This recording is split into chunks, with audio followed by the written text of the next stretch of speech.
Welcome back. I'm still on the video series about healing betrayal and trauma after infidelity and divorce. Today, I'm going to be talking about how to deal with the other woman. Yikes. A big topic. Let's get started. Hi, I'm Grice, author of the book You Can Survive Divorce. I am a divorce mentor and empowerment coach guiding women to surviving and thriving after divorce. You can find out more about my ministry, divorce coaching, and my book at jengrice.com.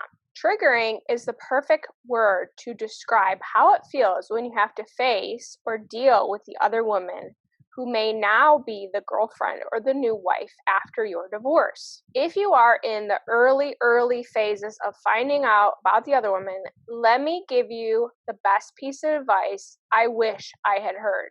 Do not contact the other woman and tell her to stay away from your husband. Never, ever. I know, hard not to do. And no judgment for me if you've already done that. Sadly, I did that too for the first couple affairs back in 2002 and 2009, years before I divorced. But I only looked like the crazy person that my ex said I was. You don't want to do that. I also gave up my power as a strong woman, looking very weak in the face of dysfunction, and actually made me look dysfunctional. And I'll talk more about becoming a stronger woman at the end of this video, so please stick with me. Lastly, a narcissist enjoys pitting people against each other. It's called triangulation. He enjoys trying to get women to fight over him. How desirable is he that not one, but two women are pining for him? Don't fall for it. Don't play the game. The game where you're asking your husband to pick you and his family over her. He will purposely not pick just to see who wins the fight. He enjoys this game and it feeds his desire for admiration. So back to being triggered. If you've been left and now have to deal with the woman being in your husband or ex-husband's life, you need to learn how to handle yourself even when being triggered by her or the entire situation. So what are you to do? Well, if you haven't heard me say before, you do not have to be friends or best buds with this woman. If you get along with her, great. I know there are rare instances that ex-couples and new couples are able to get along. I don't think adultery and betrayal were the reason for their divorce. So that could be a different situation. And if that's not you and you can't be friends, you don't have to make any apologies for that. She is triggering to you and you have to learn how to get through that and heal after divorce. Next, I wrote an article on my blog about not hating the other woman. And I believe what I shared there, and I'll leave a link to that below, is important to learn. If you haven't read it, in that article I share the reasons why I actually feel sorry for the other woman, or women in my case, because they, just like myself, were duped to believe they had found their soulmate who was perfect in every way, when really it was a serial adulterer who was just a wolf in sheep's clothing. You see, now I know the truth always comes out. A fake person's mask will slip eventually, and their true self will be revealed to everyone. You can count on that. No one can be fake every minute of every day. Our personalities are most comfortable when we are our true selves. So we'll all go back to that true character when we feel comfortable in a relationship. So part of not being triggered around her or when she's mentioned, even if it's just by your own children, is realizing that she has no clue what she's dealing with, especially if they're in the early stages of the relationship. You know, the love bombing stage where everything is wonderful, the honeymoon stage. And even if she does realize and understand the relationship she's now in, she's exactly where you were at one point and is dealing with trying to get back to that honeymoon or love bombing phase of their relationship.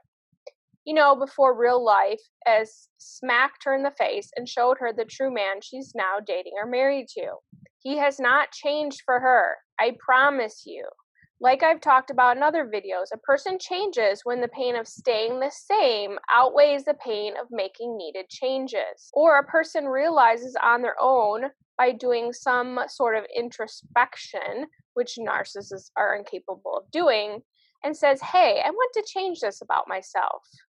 Not for another person, but for myself or for God. But I also read a study done by a psychological expert, people with graduate degrees in this field, so not just an author like myself, that people who post tons of couple selfies filled with admiration of their new boyfriend or husband are more likely to be insecure in their relationship than normal people.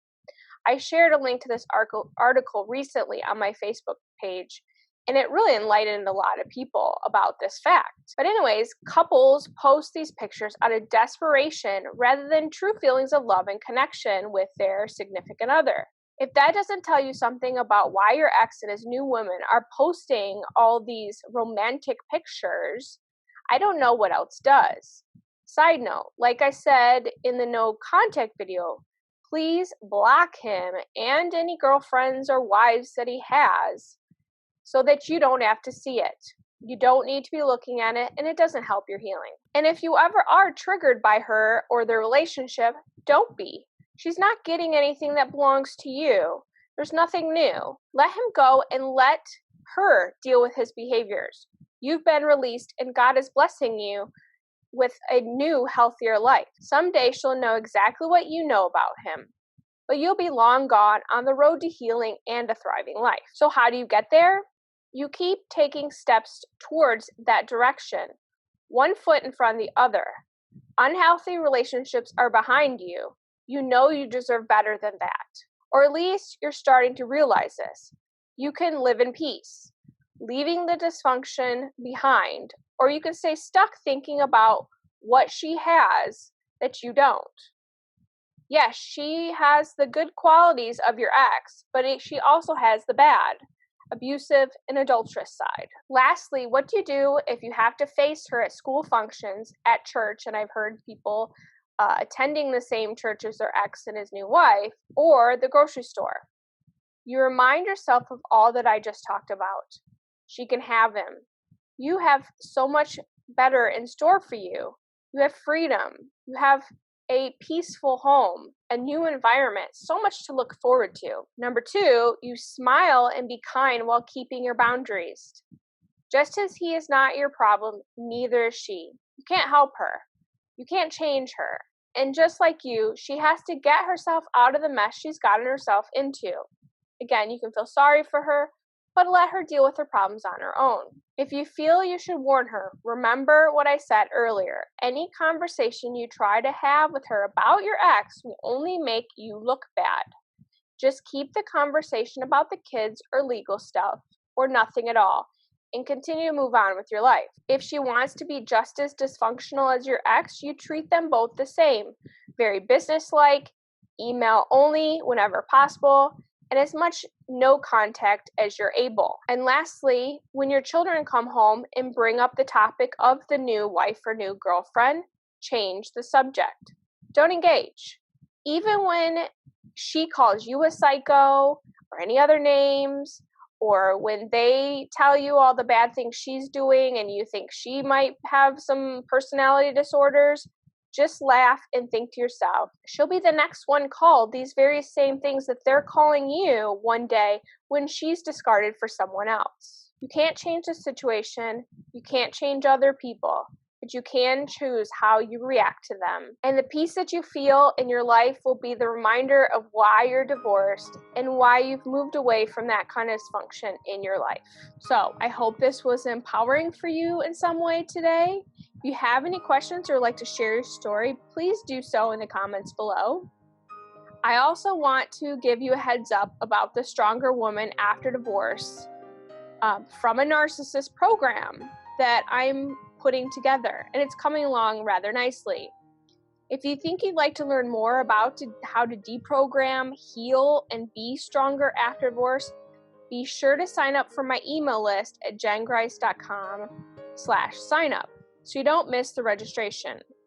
And if you're watching this video in 2020 or later, look for the link for the program below. Glad to have you along on this journey to healing. I hope to see you in the next video. God bless.